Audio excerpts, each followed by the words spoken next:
Hey, what's going on? It's Brendan from Business and Brews, and I'm with Jeff and Jeff from Northwoods Brewery. Guys, thank you so much for being on today. Oh, thanks so much for having us. I have so much I want to say, but it's like I want to start off by saying thank you so much for also being our sponsor, and thank you for letting us come out here today and do this podcast with you guys. Yeah, it's real to death to have it. It's great. No, awesome. All right, and I take it you're the man behind the scenes, Jeff? Yeah, I guess. I'm the man behind the curtain, so to speak. But yeah, this is it's my business and my brewery and my family, family members were actively involved with it, and yeah. All right. So yeah, everything's good. All right, and Jeff, and what is your taking on this? What do you do here? Oh, well, I am the head brewer, so everything downstairs in the cellars is pretty much my territory. Pretty much scheduling brews, scheduling packaging, hiring and firing brewers, and bringing materials and sending out beer. It's kind of a dancing act, so All right. it's kind of a ballet, and it's fun. Well, I can't wait to dive into all this. I can't wait for the questions I'll be asking. I'm just excited to know more about Northwood Brewery. So thank you very much. And give a shout out to our sponsors at Northwood Brewery. Thank you very much. We got today Trapper Pack. Do you want to actually give us, I never got a chance, this is pretty cool we can do this. Do you want to give us a little feedback on what we're going to choose in? Sure. So this is kind of your standard New England IPA. It's soft, balanced IPA. It's not going to be super bitter. A lot of people think IPA, they think it's going to be, oh my gosh, it's a bitter bomb. It's going to be, I don't like bitter, but these New England IPAs are designed to be super balanced and approachable, and then you get to kind of play around with the grains that you use to give the right body and the right sweetness to balance out the hops, because New England has a very heavy dry hop. Okay. So the flavors that you're chasing are going to be very hop forward. So this beer, I think it's Idaho 7, Motueka, Citra, and Mosaic. So it's a bit of it's kind of a kitchen sink, but not quite there. They kind of work together harmoniously to just be a very tropical experience. So citrusy, it's tropical, it's a little bit piney, and not too bitter. All right, I see that it's going to got cantaloupe taste to it. Yeah, a little cantaloupe, soft melon type flavors, soft tropical, like thick guava or cantaloupe and things like that. All right. Well, cheers, gentlemen. Yeah. 6.4%, so it's pretty easy to drink in. You can have more than one if you want to. Wow, that is actually smooth here. This is actually this is really good. It has a really clean taste to it, nice crisp taste. Yep. This is delicious. Yeah, it's our winter seasonal rotating IPA currently. These were three rotators, and this is our sort of winter. All right. Well, thank you guys very much. Shout out to our sponsors that we have on the show today.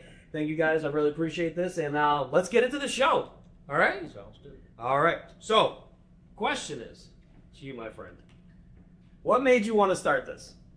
Well, I'd had a couple of restaurants over the years, and as the years went by, we also craft scenes getting bigger and bigger.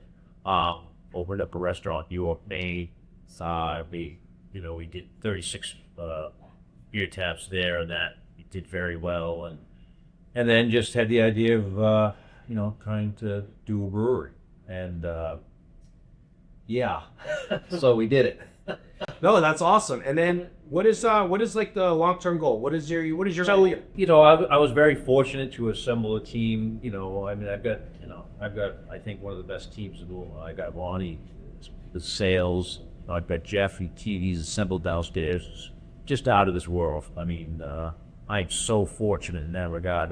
For none of this would have happened without these guys. My daughter does all the can art, and she's fantastic at it. And I basically just try to stay out of everybody's way and let them do what they do. They're the operation. My son's involved with all the, the distribution and the operations part of it. And my middle one was smart enough to stay out of business.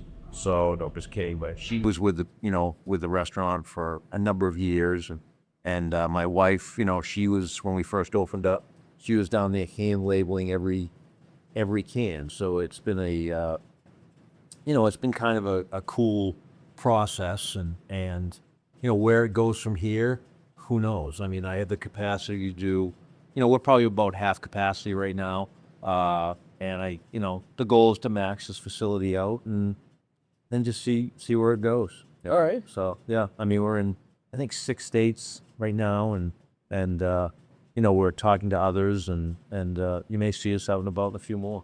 So see where, like I said, see what happens. I love that. Now I got one more question for you, and that way I'll stop bothering you. How's That's that? all right. No, you're good. Now, where did the name Northwood Brewery, where did it come up from? So, every part of this whole opening has a story, and that's a story that obviously this is the town Northwood. Yeah. And we wanted to try to represent the town of Northwood, but on the flip side, I wanted to possibly branch out beyond Northwood. I love the outdoors. I'm a big outdoors guy. I love to hunt, fish, and I fly fish. I've got a camp up in Rangeley, Maine, and so it kind of just morphed into this. All right, Northwoods. I mean, I get a lot of questions. Why isn't it an apostrophe S? Well, it covers everything, Northwoods. So, and so my daughter came.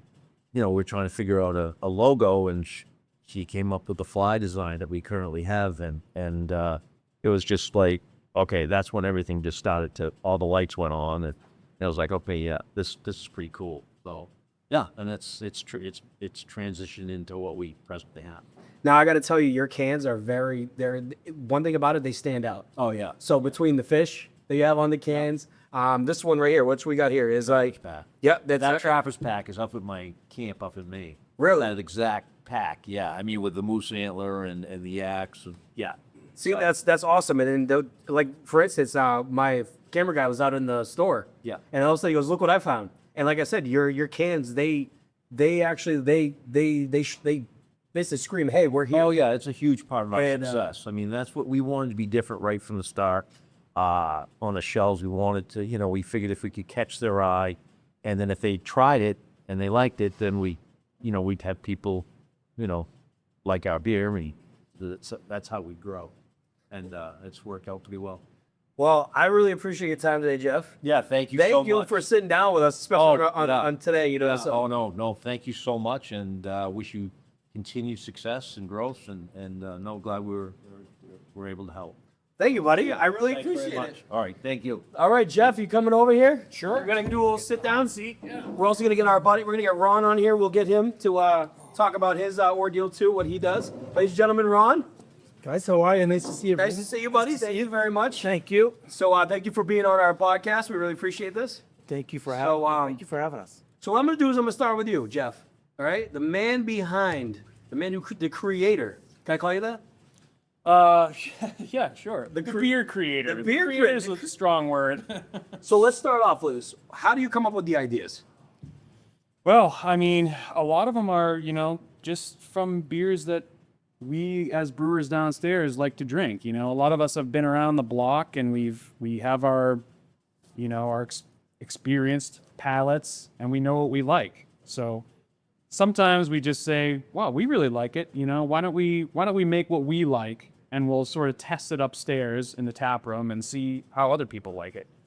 And sometimes that goes well, and sometimes, it's a miss. And when things go well, typically we'll, scale it up to a larger batch size and have Sarah come up with some kind of beautiful label and a name. The name is honestly like one of the hardest parts. Oh, fair enough. Sometimes it's nice to just call something what it is and just say, it's a Pilsner, or it's a lager, or it's an IPA. But a lot of our beers have names that kind of match the artwork, and the artwork sells the beer. I mean, the label out in the world is probably more than half the battle.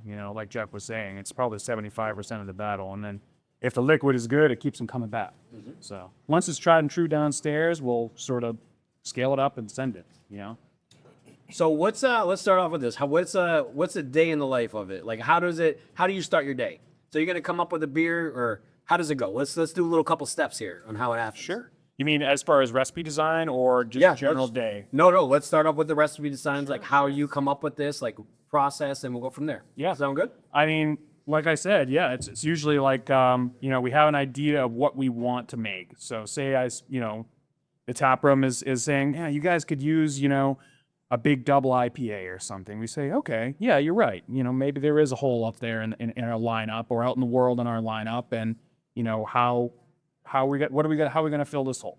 So first thing I'll do is say, what kind of ingredients do I want to use? Do I want to use cheaper ingredients, or do I want to use some local grain or something like that? We typically try to use as much local product as we can. We get malt. Most of our grain comes from Maine. For those who don't know, to make beer, you need to have grain. You need barley or wheat or something like that to extract sugar from to make beer. So when I'm designing a recipe, usually it's, the grain bill is the first thing I figure out. So it'll be lots of base malt, which is like the sort of, it's not flavorless, but it's, it's like it's the majority of what's in there. Everything else, the 20% of specialty malts that are in there are kind of like the spices on the side, to make it into something a little more special.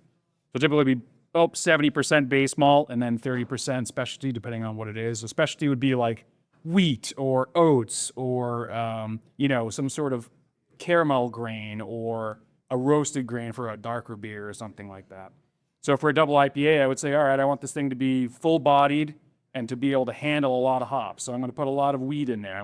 Maybe I'll put a lot of oats in there and keep it, full-bodied and kind of battle the IBUs that we're going to be putting in there. Then I usually will choose the hops that are going to go with it.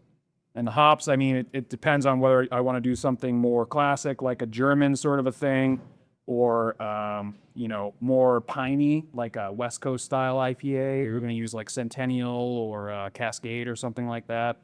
Or if you want to go juicy like this beer, I mean, this is a very juicy beer. So it's got your, it's got your Citra, it's got your Mosaic. Those are your two classic juice hops, Idaho 7's right up in there. And then Motueka is a New Zealand hop. So that's a little more like, has kind of a cross between like spicy old school German and new age sort of lemon lime juicy hop. So usually we'll choose hops based on how we want that beer to come out and what's popular too. What's the trend? Yep. So I kind of have to look at that because if we want it to sell, we have to, at least pay attention to the trends, not necessarily fall in line with them, but Get your way, get your foot in the door so people can actually say, oh, wow, I want to try their beer out, this and that. Like you guys did glass. I got to tell you, ready? Now, I love beer. I love to taste out different beers. I was very, very shocked with the glass. That beer was so smooth. One of my guests that we had on the show, she doesn't even drink beer. She loved it. She couldn't believe how smooth it was. And I know we were just talking about this earlier, but I got to tell you, if you get a chance, guys, go try out the glass from Northwoods. Northwoods is so good. I can't even I'm actually like thinking about it. I'm starting to drool because I actually love the taste of it so much. yeah, so. sure. Well, that's our. We're coming out of the season for glass. It's still out in the world, so you will be able to find it. But we're moving from glass into Trapper's Pack. Glass is very approachable. It's kind of somewhere in the middle between New England and West Coast. It's not. It's a slightly bitter beer, but it's not over the top. And it has some juicy hops in it, and it's approachable, and it's 6%. So. Oh yeah. Yeah, it's easy. So what is? Let me ask you two questions here. What I'm gonna ask you this one is, what is your favorite beer? What is the favorite beer you made so far? Oh, favorite that I've made. That's a tough question. I'm really partial to the Schwarzbier that we have downstairs. And a Schwarzbier is, it's literally German for black lager. Schwarz being black, beer being beer. So Schwarzbier. So it's basically like, think of you take like your typical Pilsner, like a Pilsner Urquell or something, and you add, some roasted malts to it, and you're going to get that dark color. Yep. It's a nice balanced beer. It's an easy drinking beer, but it has just a hint of like chocolate flavor in there, roasted chocolate flavor, a little like toffee kind of flavors. And it was a collaborative brew with a brewery up the street called Blasty Bow. And that's one of the things about brewing that I love so much is that even though breweries are like slightly in competition with each other, we're also mostly all friends. And we like to bounce ideas off of each other and have each other over to do, have a playtime, and we get to design a recipe together. And that's kind of what it's all about, So like sharing ideas. See, and I like that too, because I mean, I guess you could say competition, but at the same time, it helps you guys grow too, because now you're picking each other's brains because there could be something that you maybe should have used in your last batch that they used and stuff like that. So you guys get to feed off each other. I love that. That actually, it's like almost building. It's like you guys are like building a good good community together with with this, and the fact that you're able to give out trade ingredients, stuff like that. That's actually really cool. I like that a lot. Yeah, there's not a lot of breweries that hold proprietary secrets on each other. It's pretty open. Some of the bigger breweries, they'll be a little more tight-lipped, but little guys, we don't care so much. Yeah. I don't know. I wouldn't say a little either. I mean, I love it. I mean, I got to tell you, this place is beautiful, by the way. This is a very beautiful place. I can't wait to try out the food. You're probably wondering why we have these donuts here. Listen, so Ron over here. What's up, buddy? How are you? I got to meet him. Very nice man, by the way. So thank you very much for being on this too. You're welcome. Thank you. The salesman, correct? I'm a sales rep. So basically, I go out. We started self-distroing when we first started here. So I was going out in the red van out in the parking lot, and we had certain accounts that I'd go see, come back, do an order. I'd bring it the next day, deliver it, stock them on the shelves. And then we decided to reach out to Amoskeag Beverages, which is our distributor in New Hampshire. Amoskeag Beverages is a Millercore's wholesaler house. They have the whole entire state with our product now, so they do an amazing job with rolling out our product, getting it out there to all the independent craft beer stores out there, the Market Baskets of the world, the Hannafords of the world. So it's a great partnership with those guys. So, and then I also cover Maine, and we just started getting back into Massachusetts now. So now I'll be in Massachusetts as well, to ride with those sales reps as well to get distribution in Maine, in Mass.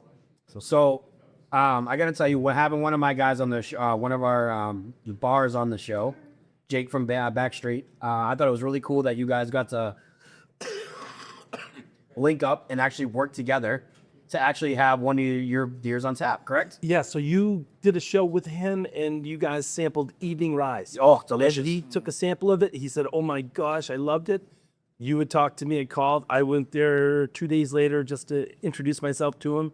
Wonderful guy. And so the sales rep, so Evening Rise will be going there on draft. So that's a huge success. So thank you very much for that.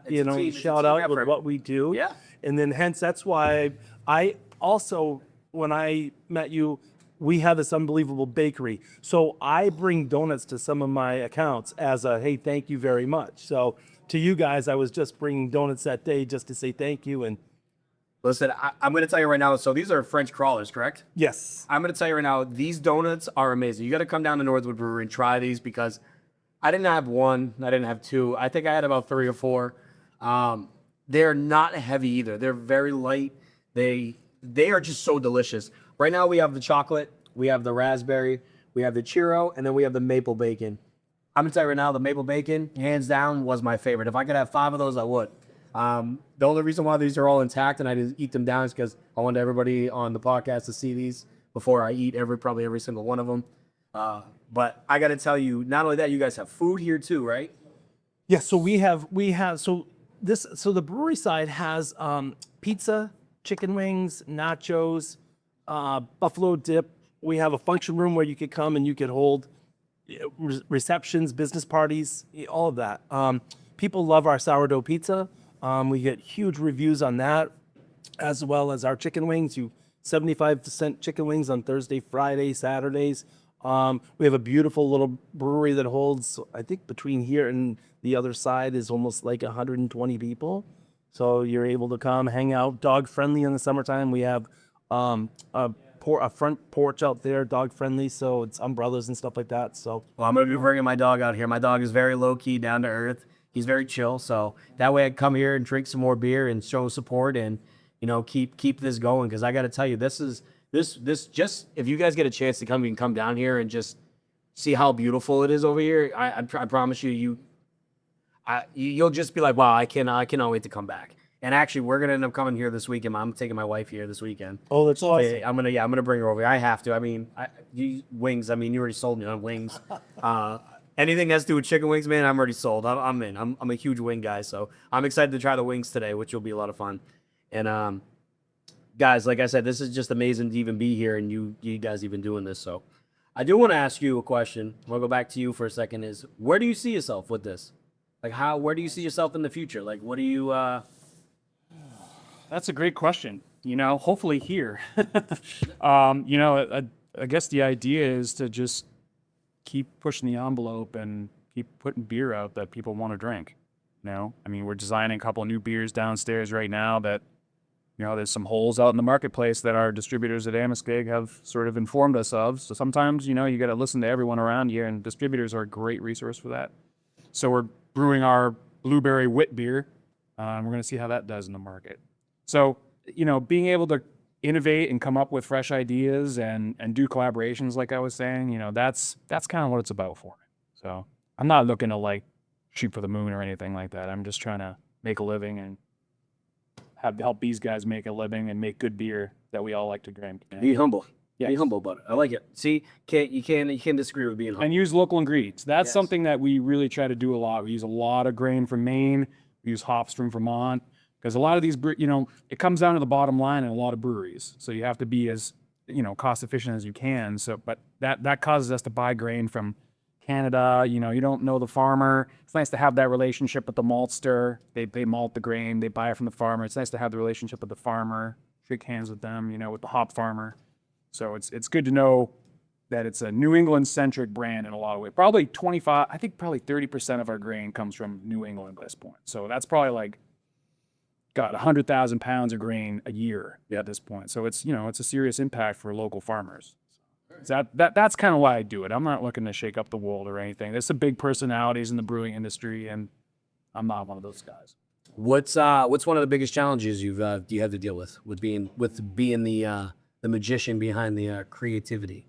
Oh, it's just that, innovation. Sometimes it's, you get a little block to your creativity here and there. Or if someone's, wants you to make something very specific, it's like hitting that exact number, with the tools that you have in your toolkit can be difficult. The blueberry wit was more of a challenge than I expected it to be. So, but now that I think we have it dialed in, I think it's going to be a really nice beer. Okay. So, other challenges, supply shortages too. Sometimes COVID caused some supply shortages. There was a CO2 shortage. There was an aluminum shortage. There's things like that are, but you can get around them. But you overcame. You guys seem like you overcame it, so that's good. Yeah, but with the help of know-how within the business and also friendly people in other businesses helping out. And so there's always goodwill between these, even Matheson. Who we get our CO2 from. They're very helpful.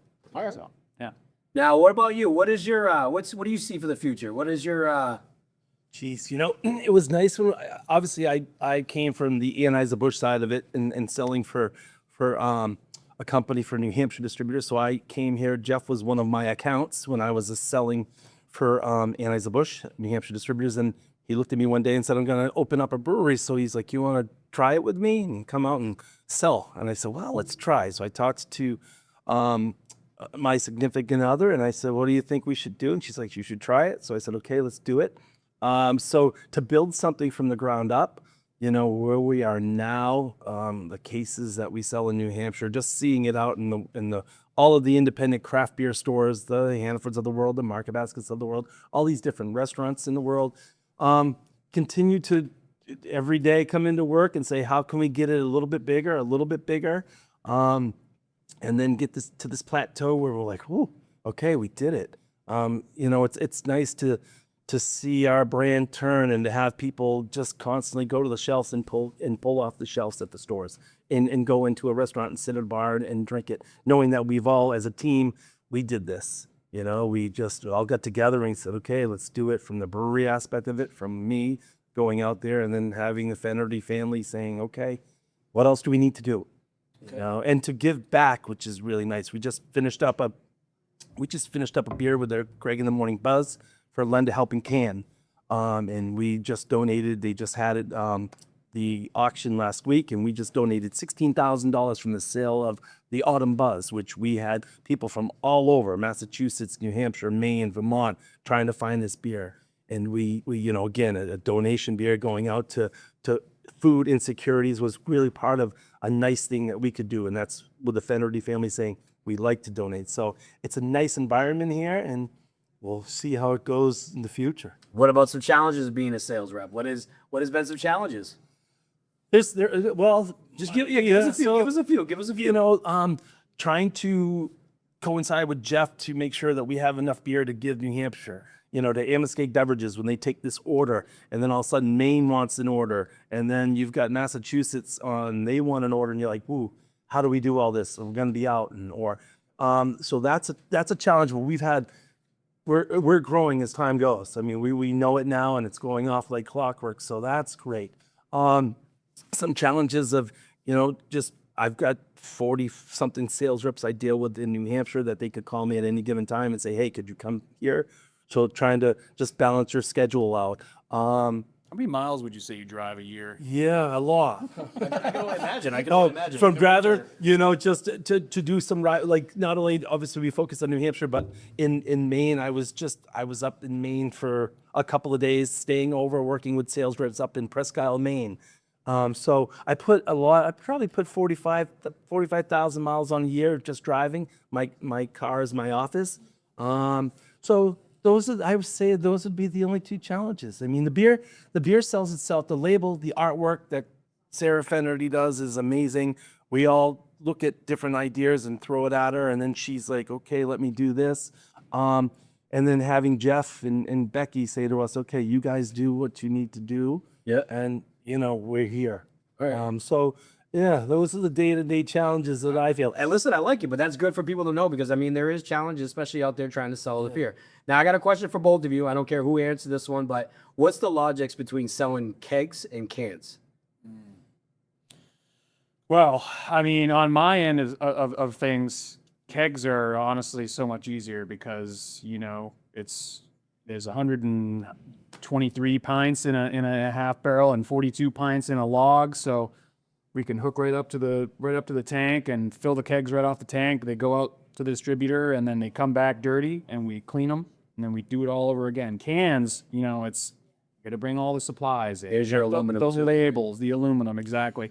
Canning runs that can be a bit of a nightmare. So on my end, kegs are more sustainable. It's a good thing for the environment. So the more people go out and drink at bars, hey, you're doing a service, not using the aluminum. So keep it up. And on the opposite side, me as the can aspect of it, because when you go to the stores and you see that can on that shelf and you're like, "Whoa, I was going to try this, but let me try this because of the artwork or the fish or that." So that's with me. It's like, we can't have one without the other. Yeah. I mean, obviously, if you go to a store and you see that and you're like, "Okay, I'm going to try that." And then you go to a restaurant down the street and you're like, "Oh, I remember Northwoods. I had that. So they have Northwoods IPA on draft. I'll do one of those." So it's kind of a combination together. Yeah. I like it. I like It's it. a give and take for sure. It's definitely a give and take. Now, what's the order operations? Like, I guess let's start with this before we get into like where people can eat. Like, what time do you guys usually start at? Like, I mean, we're here at 7 a.m. Okay. The restaurant, I think, open at 10 a.m. Is that right? The bakery's open at 8 Monday through Sunday. The restaurants are open at 11 to 8 o'clock right now, winter hours. Yeah. But on Fridays and Thursdays, Fridays and Saturdays open until 9. Okay. We have in our sister restaurant right next to us is Johnson's Seafood and Steak. So obviously the brewery is here on the right hand side, big red building, and then our restaurant, the Seafood and Steak, is right next to it. All right. And then what is like, I guess, your hours of operation for you when you're going out there? So Working for you. Like, I wanted to get a hold of you. Yeah, so basically my phone's on 7 days a week, 24 hours a day. If a sales rep needs me, they call me. If a store needed me or a bar needed me, I just pick up my phone and I'll answer it. I'm usually here in the brewery about anywhere between 7 to 7:30, and then I leave and I'm on the road. So I could be ending up in Hanover, New Hampshire that day or Seacoast that day. So my schedule is roughly depends on the sales reps if they need some help out there, or if I have to go visit certain accounts. And then there's times where I go away for a couple of days, pack my car up and head to Presque Isle, Maine, for instance, and I'll work with that distributorship, and then I'll come home, or I'll go to Massachusetts, or I'll go down to the Cape. So it varies. Okay. My schedule varies. Now, what about you? You pull any overnight shifts, like for what you have to do? Not anymore, thankfully. I did all have right. my last brewery job, but sometimes we're here until 9 p.m. if we're doing 2 brews in a day. But normally it's a 7 to 4 kind of schedule. Yeah, but my phone's on all the time because guess what? Beer does not sleep. No, it does Beer not. is always going. There's always, if a bartender sees something weird downstairs and they call me, I got to deal with it. So All right. Yeah, it's a kind of a just like him. The phone's always on, ready to go. That's awesome. And then for the future, you guys just want just for success, right? Just to continuously keep growing. That's right. I love it. Yeah, we have meetings with our distributors, and like I said, I mean, our biggest distributor right now, Amoskeag Beverages, we have meetings with them yearly, and then we see our growth with them, and we are continuing to grow with Amoskeag Beverages as well as Maine. So it's nice to see that. Where's that plateau? Who knows? Craft beer business this past year took a little hit. Just the way it was, the economy and different ideas. So right across the board, the beer business is down a little bit. It looks like January's off to a good start in talking to people. So I think sky's the limit as long as, everyone likes to drink beer. New year, new attitude, right? New year, new attitude. Well, now I'm going to start with you. I'm going to ask you this question here. What is your favorite food on the menu here? I love when we have some meetings. I definitely love eating the chicken bacon ranch pizza. That's myself. Okay. And then if I was over at the restaurant right now, you can't beat our steak tips. We have amazing steak tips that just melt in your mouth. So the steak tip dinner over there, or another one is the fried scallops. Oh, Fried seafood, the haddock, scallops, to die for. Okay. So, yeah. and you? Yeah, well, he already stole my chicken bacon ranch pizza idea, but yeah, the chicken bacon ranch is fantastic. Yeah, and the great thing about the pizza place is you don't have to stick to the menu necessarily. You can customize the pizza. Okay. I often do that. Yeah, we've got a hot honey local pepperoni goat cheese pizza special right now. That is That's yeah, delicious. really really nice. And they always are doing something new. Every like 2 or 3 weeks, they usually change up the special, and sometimes they're kind of groundbreaking. Other times, but that's the way it is in any industry. Is there anything? What about entrepreneurs out there that are looking to do the same thing? Any advice you can maybe give them for people out there? Because I mean, we don't live forever, and there's always going to be one person that's going to try and do the next best thing. But is there any advice you can give to any entrepreneurs out there? Yeah, if you're looking to start a brewery, don't. Start very small. Yeah, very small, because I think, back before Prohibition in the early 1900s, there was a brewery in every town, right? Multiple breweries in every town. That was your local pub. And then Prohibition kind of killed that, and then it sort of built up into this thing where it's all these mega breweries, your Macro Lagers, your Anheuser-Busch, your Miller. And as time went on, the laws began to relax. It's grown more and more towards every town having its own brewery again. So I think that small breweries will tend to have more success. If you start big, there's a lot of learning curves. Like we went through a lot. We started right before COVID. We went through a lot. We're doing well. Right. But to do the same thing that we did, you have to have a lot of know-how behind you. So I would recommend start small, get your recipes in check, and then work your way up from there. That's what I would say to an aspiring brewer. Good. Anybody out there that maybe wants to be a sales rep, just like you are? Any good advice you can give them? I just think the most important thing is just treating people the way you want to be treated. When in sales, you know what? People want to trust you, and just be there for them. And that's why, like I said, I answer my phone 7 days a week. You just got to be there for them. Like, I'm leaving tomorrow morning. I'll be on a flight to Florida for a little vacation, but I'll still have my phone on me. So if a sales rep calls or a restaurant calls or a store, I'll answer that phone, and I'll try to figure out how to solve that problem.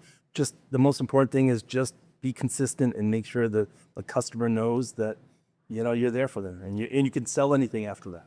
So if a bar out there after watching this episode wants to get a hold of you to get their beer on tap, Yep. Of course, I'm going to promote it. I'm going to promote it every time we do a podcast. Yep. By the way, shout out to Northwoods Brewery for being our sponsors on Business and Brews. Want to say thank you very much. So we really do appreciate this. This means a lot, by the way, to have a sponsor like this. How can they get in contact with you? So you can get in contact with me a couple ways. Ron at northwoodsbrewingcompany.com, or you could just use my cell phone number. I would be more than happy to give my cell phone number out if a bar or restaurant wanted to have it. So Okay. yeah. Well, what I can do is, people ask, I'm going to send them your way, just like we did with Backstreet. Yeah, And let's continue to help this business grow, and I like to see where it's going to be in the future. Yeah. Now, is there anything you guys want to let the camera know, everybody, the audience know before we go?